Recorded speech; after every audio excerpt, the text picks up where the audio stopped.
There is uncertainty about the future of vocational courses, including BTECs, which has created a significant challenge for those people who are poised to begin these courses across England. And the situation has become particularly acute as the government has been reviewing the post 16 educational options, starting with the last government, continuing with this government, and everything is in a state of flux, everything is in a state of uncertainty following a pause in the plans by the previous government to defund many level 3 courses in favour of T levels. And the Department of Education claims that this review will support BTEC students, but with results not expected in on this review until December, and schools and colleges begin in a few days' time, students are left in a precarious position as they attempt to plan for the 2025 academic year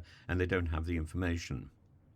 This is simply stupidity on a major level. Everybody in government knows when an academic year begins, and not to aim for that is mind-numbingly stupid. There is no other word for it. I was searching in my mind for another word for their behaviour. There is no other word for it except for stupid, crass, irresponsible, and designed to cause further problems. Now, it doesn't matter whether the present government, Sue Gray and her cohorts, want to blame the previous government, or whether the previous government simply wants to say, well, just, frankly, we were just useless.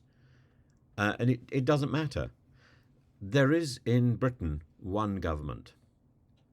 Whoever happens to be in control takes responsibility. That is the convention of government. And this is a demonstration of irresponsibility by the Department of Education. This is the department that's been run down since the days of Gavin Williamson. Go, Gavin, go! The man who looks like, what's the character played by Tom Hanks who sits on the park bench? Anyway, the name will come back to me. Life's a box of chocolates. And unfortunately, in the case of the Department of Education, they're all hard centres.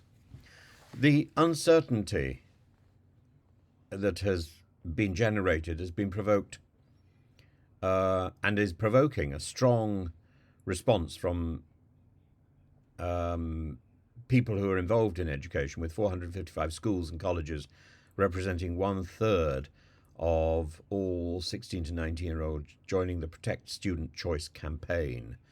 And this coalition, comprising 25 educational organisations and unions, has voiced serious concerns about the timing of the government's decision-making process. It's written a letter, and they argue that without clear guidance on which courses will be available, students, colleges and schools cannot provide accurate information to prospective students or make necessary staffing adjustments. As Altaf Hussain, the principal of Luton Sixth Form College, starkly puts it, it's like I've got a shop and I've got nothing to put on the shelves. He might just as well be trying to advertise merchandise on YouTube. The decision-making processes by the organisations that are involved in control, it's all about control. It's not about supply. It's about control. And it's about arrogance. And it's about a lack of information. Hussein's frustration reflects his broader sentiment that the ongoing review and its associated uncertainty is creating a minefield for those responsible for guiding young people through the educational journeys that they want to take. And the timing is problematic, as many institutions are now preparing for open days and need to finalise their curriculums.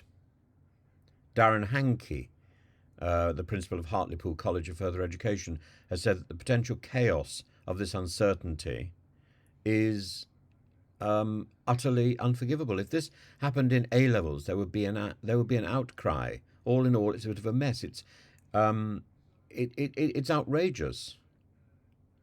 When the government has said that the BTEC is important, and it is, they're making it quite clear that it's not as important as the A levels.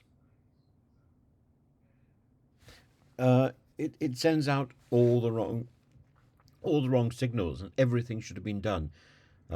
This is about bureaucracy. It's not about supply. The supply is there. It's about the paperwork. And it's again a demonstration of the stupidity of government departments, whether this is the Department of Education or the Department of the Home Office. These two organizations, I've criticized and criticized and criticized them in the past for their arrogance and their failure to get their bureaucracy in order. Bureaucracy is there to help the organization, not to hinder it, and certainly not to suppress it, overwhelm it with paperwork. The Home Office and the Department of Education have done exactly that in both cases. Overwhelming, a downpour of paperwork that is ultimately incomprehensible. In order to read one paper, you need to have the notes and the schemata from another paper, and you may not have access to that other paper. This is sort of 3 stages worse than banking, and banking is bad. It's about the abuse of authority. It's about the abuse of control. It's not about the supply of education or the supply of support. It's about control. Controlled by very, very stupid, irresponsible bureaucrats who should all go.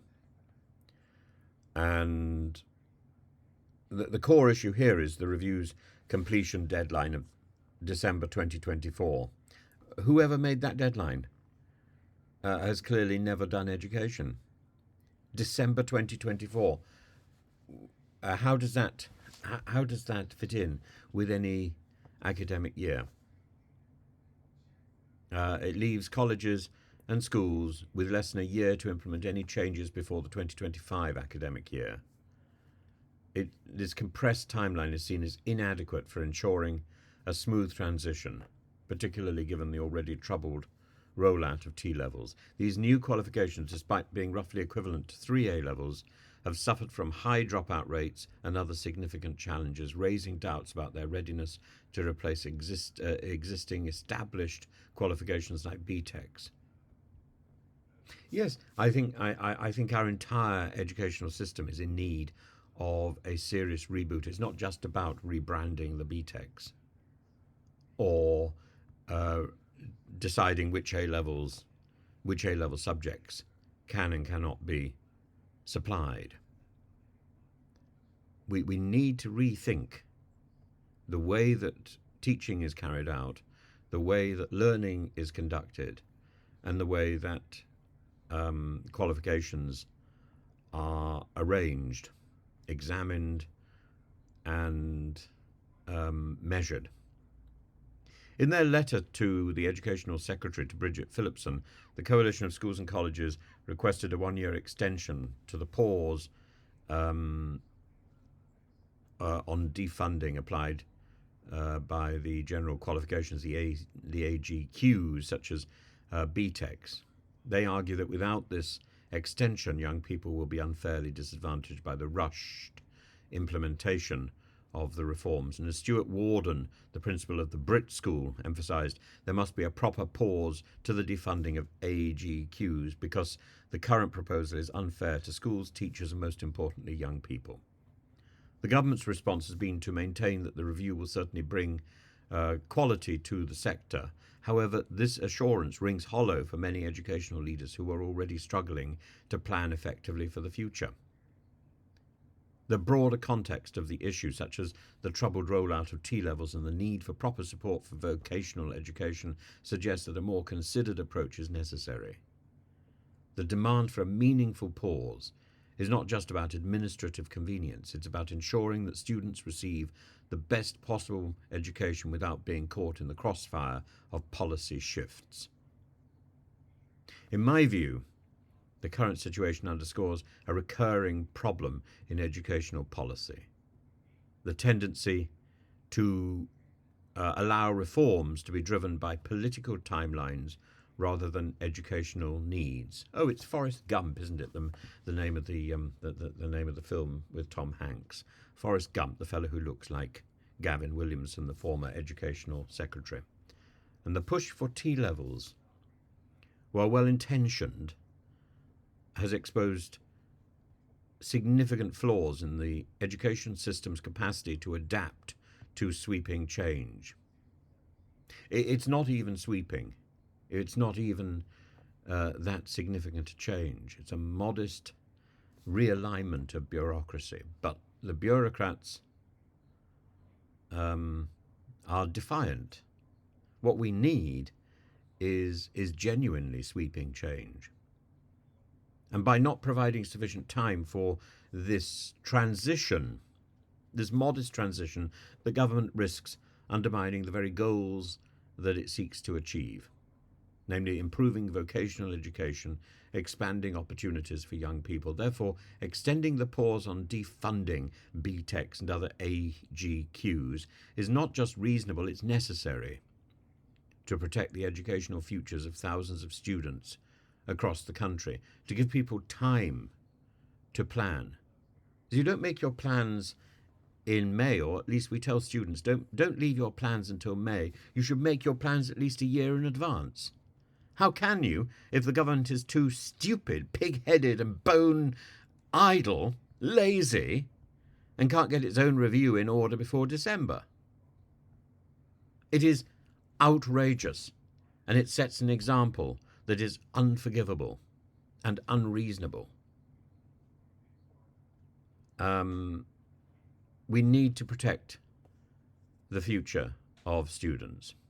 Educational reform, particularly at post-16 level, requires careful consideration and, most importantly, clearer communication and support for the institutions that deliver these courses. And the current madness, as Altaf Hussein describes it, should serve as a cautionary tale for how not to manage education and this sort of significant transition in the future.